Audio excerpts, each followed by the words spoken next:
What is also fascinating to me is that this morning we opened with an ex-leader of the Labor Party in Mark Latham. And our next guest is an ex-president of the Labor Party. It is possible to convert them. It can happen. Ladies and gentlemen, you know who I'm talking about. He's a successful businessman. He's a very eloquent spokesperson for Indigenous people. He's a very accomplished TV host. He is, of course, Warren Mundine.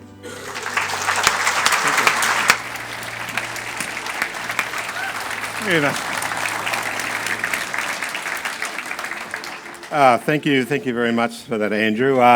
For all the people who come along today hearing that Mundine was speaking, I'm Warren. Okay, so I'm Warren.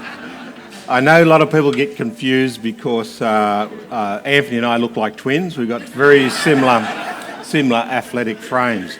Now, for our foreign guest, I'll have to explain that my nephew actually was a world championship boxer, and he does look like me. In fact, he gets really upset. He was in Melbourne there the other day, and a whole lot of about 20, 22-year-old women ran up to him and said, "Warren, we want your autograph."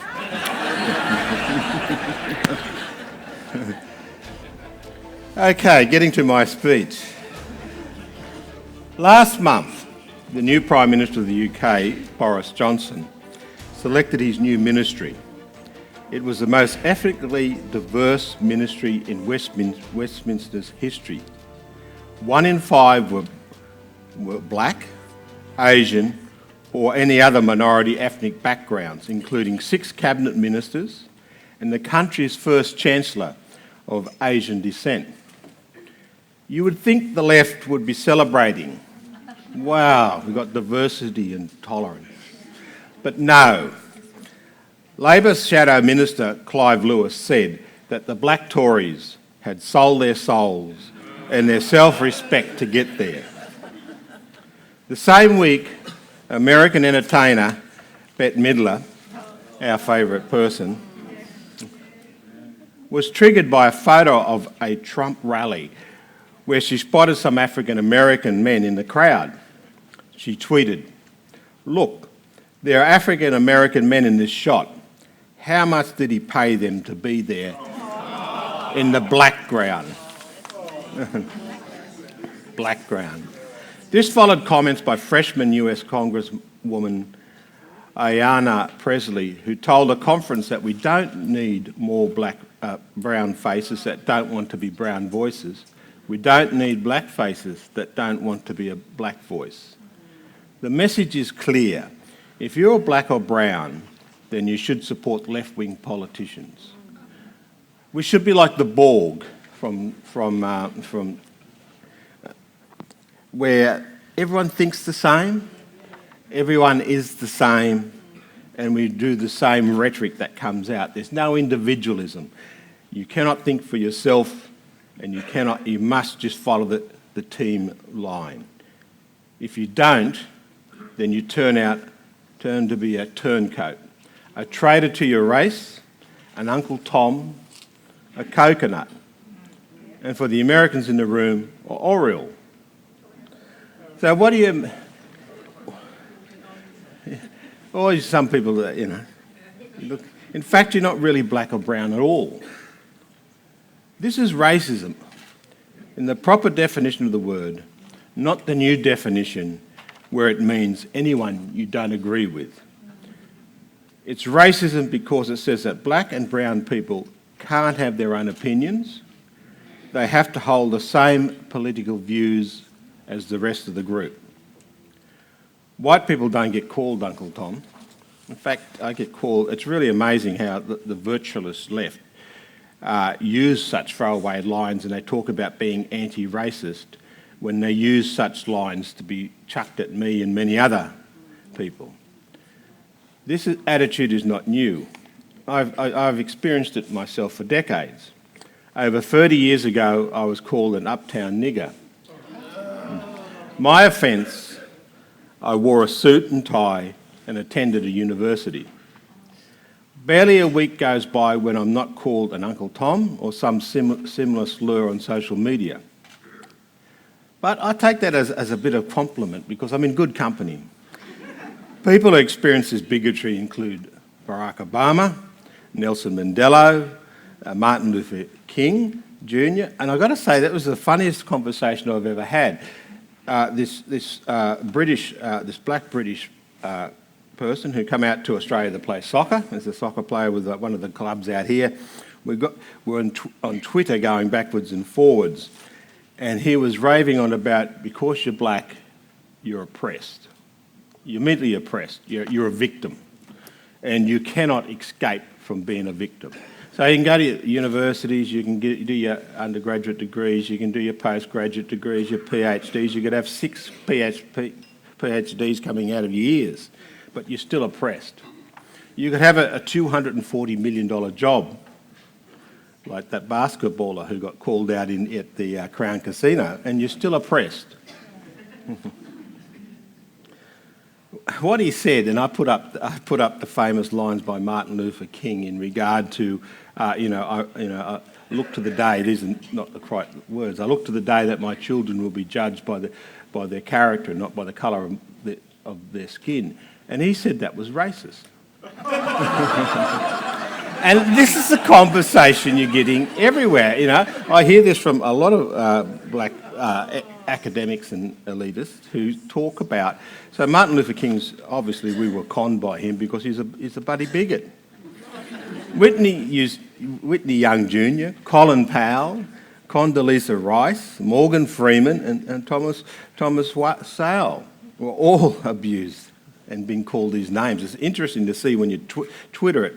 You Google it and you see all these faces of people, these famous people who have been called this, and race traitors.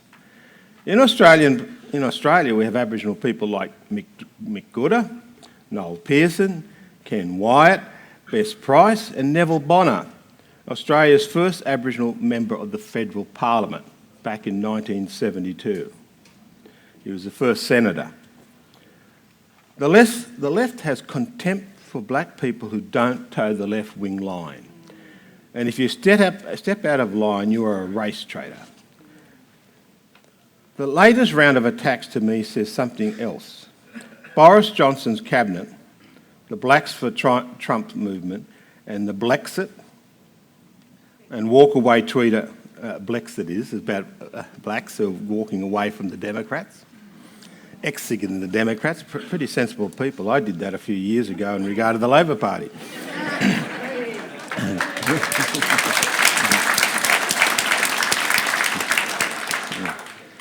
And walkabout Twitter movements are very visible examples of minorities moving away from the left's grab. The left doesn't like it. They don't want minorities to think for themselves, and for some of them it's getting them worried.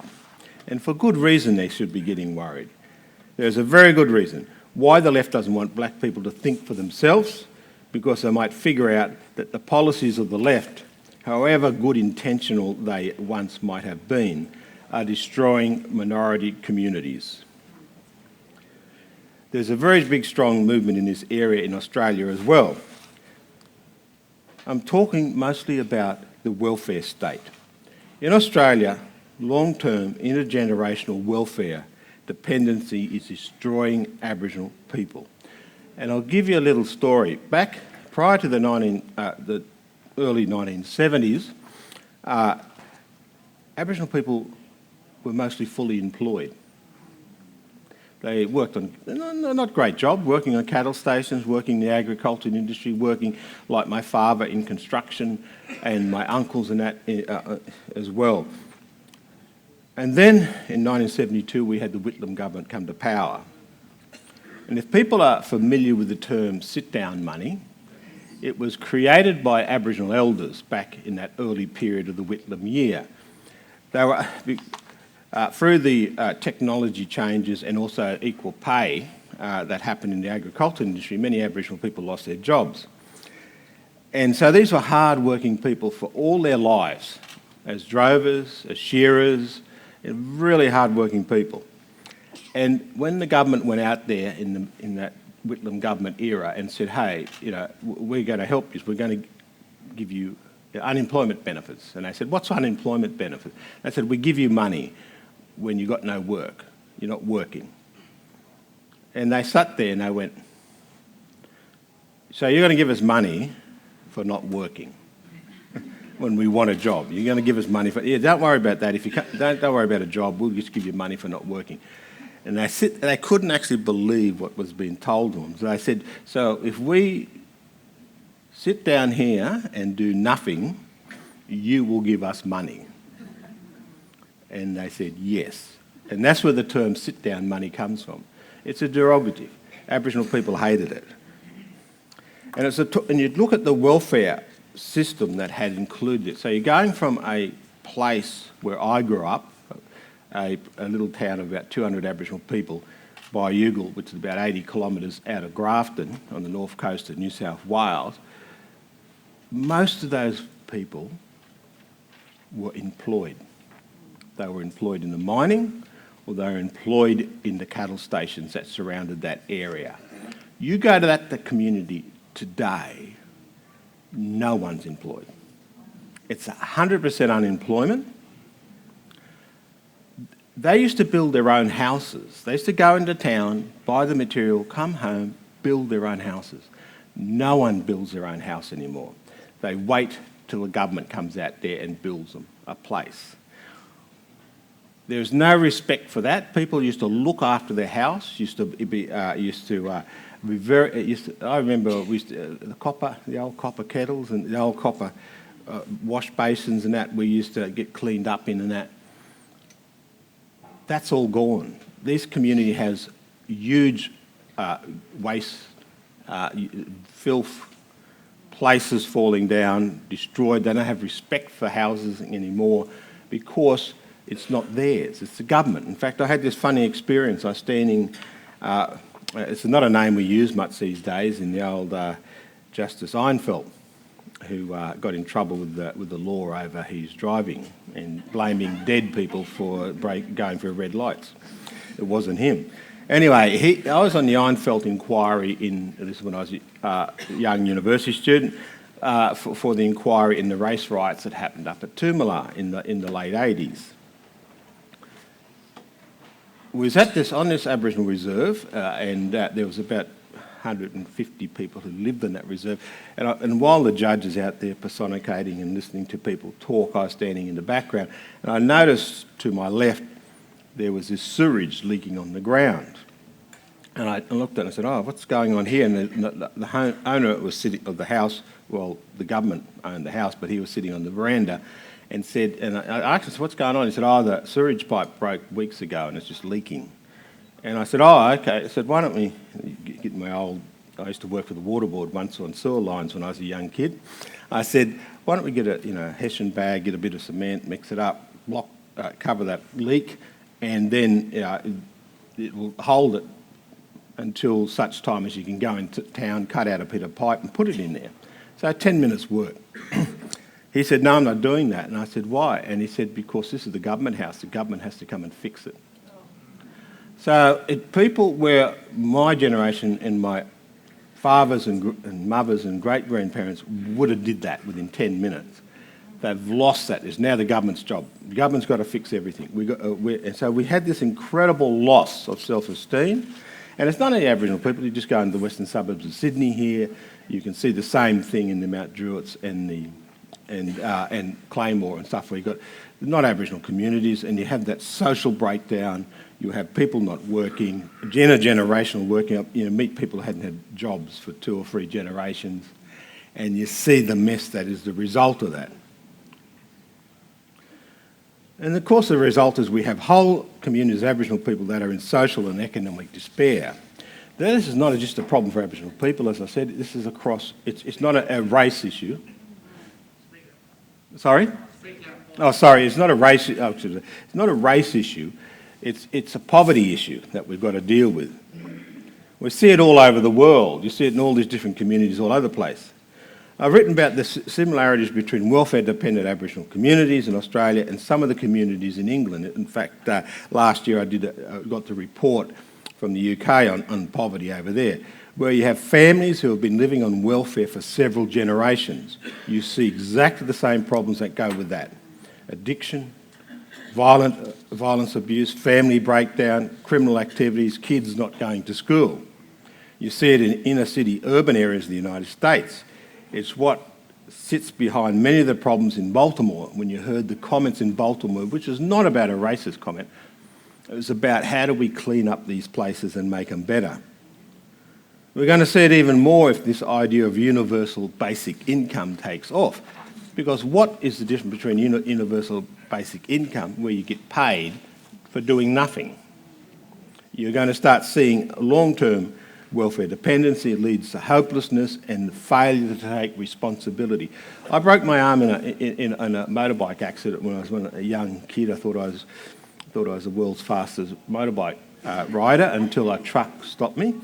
I broke my back and I broke my arm. I was off work for about 11 months to get myself, I had to learn to re-walk again and do all this other stuff.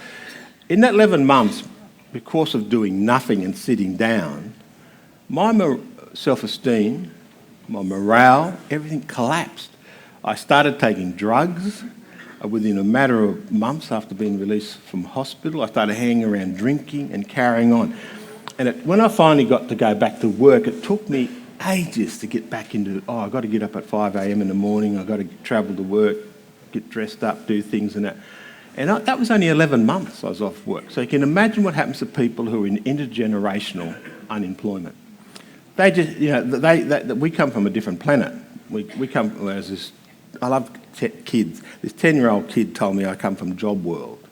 And I said, what's Job World? He said, that's what yous do. Well, we do other things here, like nothing. And we find out, we think that yous are idiots because we get paid for doing nothing and you've got to work your ass off. We've got to get back to why welfare was created. Welfare was created to help people who'd fallen in hard times get back on their feet. And Australians and the taxpayer are very generous in that. We want to help you if you've lost your job or whatever, and we want to get, but the deal is we'll help you and we'll look after you and we'll train you, but you've got to get back to work. Get you back to work as quickly as possible. Not to keep people in hard times. The problems are intergenerational. Children repeating the patterns of their parents. Problems persist despite plenty of services to help them. We spend, our biggest budget in Australia is welfare. The welfare, billions and billions of dollars are spent in that welfare budget. And yet we don't seem to move anyone anywhere. They're still on welfare. They're still, the communities are breaking down and all the things that are happening. The left supports the welfare state, because at its heart, the welfare state is a form of socialism. People on welfare don't participate in the real economy. And if you call out the problems of the welfare state, and if you try to reform welfare, the left will abuse you as evil and racist, and in my case, Uncle Tom. I actually got in trouble on Twitter once because I do have an Uncle Tom.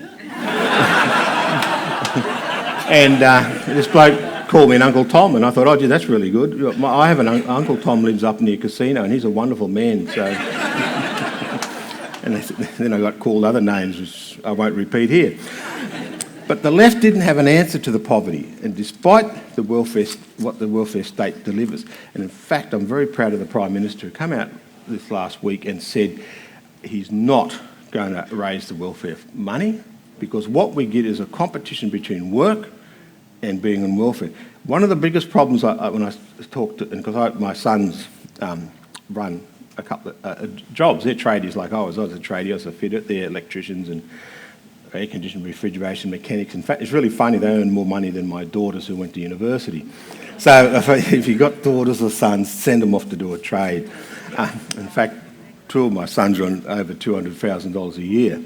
And I'll give you another example. When I was working on gas pipelines, this is back in the 90s, the late 90s, we were paying welders $6,000 a week in the late 90s. So if you're going to have kids, tell them to become welders.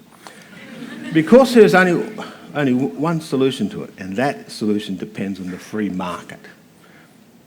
If we look at the free market and we look what's been happening around the world, in the last 50 years we have lifted more people out of poverty than since the beginning of time. More people have been lifted out of poverty in the last 50 years because of the market, the free market, free enterprise, getting things to happen and getting things to move forward. The Chinese worked that out after the Gang of Four coup in China, and Deng come to power, and Deng thought Chairman Mao was a bit of an idiot, if you read his history, and they started opening up the markets and getting things to happen. And you look at the complete change that happened in China because of that, and the benefits that have flown on to the rest of the world. I've been pushing for new ways of thinking in this Aboriginal affairs policy area, away from welfare and the sit-down money and the government grants for programs. And you look about, I talked about China, how they actually got out there. I spent a few trips in China, about 6 or 7 trips into China, and going through some areas and looking at how we do these changes. Been to Israel, been to a whole heap of other places to think about jobs. And this is one of the problems in Indigenous affairs too. We tend to go to the United States and other places and go to poor Indigenous communities there and try and use these examples. No, look what other parts of the world did. I went to South Korea, I went to Japan, I went to Turkey and all these other places, and to see about how you actually get things moving. These solutions aren't just for Aboriginal people. These solutions can help all people stuck in the welfare trap and shut out of the economy. Now for me, I'll go to the Closing the Gap policy, which has been around for over 10 years. And for visitors here, the Closing the Gap policy was to bring Aboriginal people and Torres Strait Islander people in Australia to be equal to the rest of Australia, except that the targets were a bit strange because the targets is only 50% of what the rest of Australians are. They didn't even meet those 50% targets. And you wonder why. When I looked at that policy, and this is back in 2012, there's one thing missing. That was economic development. For me, they talked about jobs, but you can't have jobs unless you have businesses that actually are profitable, growing, and able to employ people. They just thought, oh, we'll chuck government money out. And of course, when they ran out of money, then everyone was out of work again. It's not, rocket science here. I read a book, in fact, it was given to me by a banker, and I know some people go, here's about that. But he's an American guy from New York. He showed me this book, and he said, you've got to read this book, and it's called Why Nations Fail. And I think you should get it. It's by these two economic professors. But the best thing about it is it's actually written in English, so everyone can understand. And it starts off in the United States on a town on the Mexican-American border, and it's split right in the middle. Starts off in, and yet these people are the same families, the same relatives, have been intermarrying for zonks. But on the Mexican side of the border, everyone lived in poverty. On the American side of the border, they were growing. They had enterprises, they had businesses, they had jobs, and they had wealth, growth. And they asked the question, why? It's always good to ask the question, why, if these are the same people, why is one side of the border going well and the other side of the border isn't going well? And they go back through 2,000 years of history and they work out about how governments should operate. And it's about governments have a role in all this, but it's a small role. It's about the environment so that the free market, that businesses are unshackled from regulations and that, so they actually can create jobs and grow their businesses and be profitable. I remember when we looked at that, and we looked at a Canadian idea when I was chair for the Prime Minister's Advisory Council, and we brought in this thing called Indigenous procurement policy, where we said, okay, we're going to break for this area. And I'll tell you how good it operates. It's probably one of the greatest policies, not that I was in charge, but it was one of the greatest policies that ever happened in human history, is that in 1st of July 2015, $6.7 million was going into Aboriginal businesses through government procurement policies. This year, July this year, so that's 4 years later, it's $2.2 billion. in 4 years, 6.7 million to 2.2 billion. The creation of over 14,000 Indigenous private sector, non-government companies. That has been...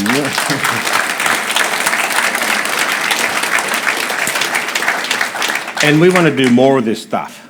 In fact, it's really funny because I only turned up today by mistake. I got the day wrong. I was going to turn up tomorrow. I was actually supposed to be in Melbourne today because we set up a program with the CPAs, Certified Practicing Accountants. We only got 35 Aboriginal accountants in Australia, qualified accountants. If we're going to be on a 3% pro rata of the rest of Australia, we need 6,000. If we're going to build the economy and get financial people, we're going to need this. So 10 years ago, we started a program which I thought 6,000 was too big a number, might scare some people. So I said, why don't we, in 10 years, we do 1,000 accountants, Aboriginal and Torres Strait Islander accountants. Well, today was a celebration of that. This is the 10th year. So I was going to get on a plane and fly to Melbourne this morning, but God must intervene because the wind stopped my flight notes. And I said, I've got nothing to do today, so I may as well go into CPAC and see what's going on. And they walked in the door, and I walked in the door, and they said, "Oh, Warren, you ready for your speech?" And I went, "What?" Anyway, I tell you, it was the quickest typing I've ever done. So these things are very important. And also, look at what's happening now. If you go back 15 years ago, you would... Any of you heard of an Aboriginal and Torres Strait Islander Liberal Party, National Party person? None, right? The only one we heard of was Neville Bonner, going right back to the 1972 when he was the senator for Queensland. We've had chief ministers in the Northern Territory, Aboriginals, country Liberal people.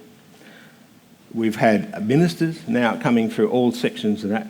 We've got a growing storm of Aboriginal and Torres Strait Islander people now who are members of the Liberal Party, who are members of the National Party, and they're standing up and being counted. 15 years ago, they wouldn't have. And it's like, I call it the Bannister moment, the John Bannister, where the 3-minute mile for the history of humankind, none of us could run a mile in 4 minutes. We were a pretty hopeless mob. And all of a sudden, he did it. He did it in the 1950s, and within weeks, 3 or 4 people other did it. 5 or 6 other. It was like he gave us permission. Yeah, you can run. You can break through that 4-minute barrier, and school kids can do it now. And that's what we've got to do. We've got to show people the opportunities that can be done in life, the education that you need to be competitive, and to get out there and run businesses and to build your communities. And if you're really about building your community, it is through business. And it's for profits. I remember when we first kicked the program off, some people said to us from the Labor Party, they said, why are you kicking this program if all you're doing is running businesses that make profit? And I had to plead guilty. I said, yes, we want profitable businesses that make money. We're just black capitalists. That's what we are.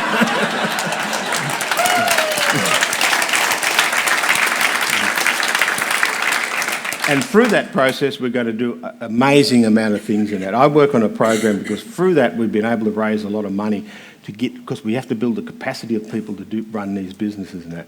So there are a number for the Melbourne Business School and through a number of other things we're putting people through these colleges. I worked with this organisation we set up called the Australian Indigenous Education Foundation. We raised $120 million to get scholarships for kids from these remote communities in these other areas so they can come into Sydney or Melbourne or Perth and Brisbane and go to these schools. Because one thing about business too is you've got to have networks. So that we want to, I can show you as investment capital bankers who are Aboriginal now. They're at Hong Kong and Shanghai banking systems. They're at the Commonwealth Bank. They're at Westpac. They're in the private sector area of finance. This is the future. In the next 10 years, you're going to see the leadership coming out of that area, and it's just going to blow us away. And we need to do this not only for Aboriginal people, we need to do it for everyone across the board. And this is why the next round of I'm glad the government won this election, because we're going through this process now of changing Job Active into VTEC, which is Vocational Training Employment Centres. And if you know people who know Andrew Forrest, as he's known as Twiggy Forrest, I've worked for him a few times, he set that up 20 years ago in remote areas. 1,800 people had went through his program, 1,200 of them these people had long-term unemployment, they had drug addicts, they were alcoholics, they were, not all of them, they're a bit of everything, and they had no education, domestic violence, they had a whole wide range of things. He took a marine approach to it that we don't leave anyone behind. 1,200 of those got jobs within the mining industry across a whole wide range of areas. 500 of them got jobs in other areas such as construction and so on. And the other 100, because of their problems they had, mental health, and that, they've gone back into the program. So we don't leave anyone behind. The government now is talking to the job active groups to do the same thing. We get you a job. This is what welfare is about. We don't sit you on welfare for year after year, generation after generation, where you just collapse and your self-esteem, everything falls apart. It's about jobs, and it's about jobs. And I thank you for listening to me.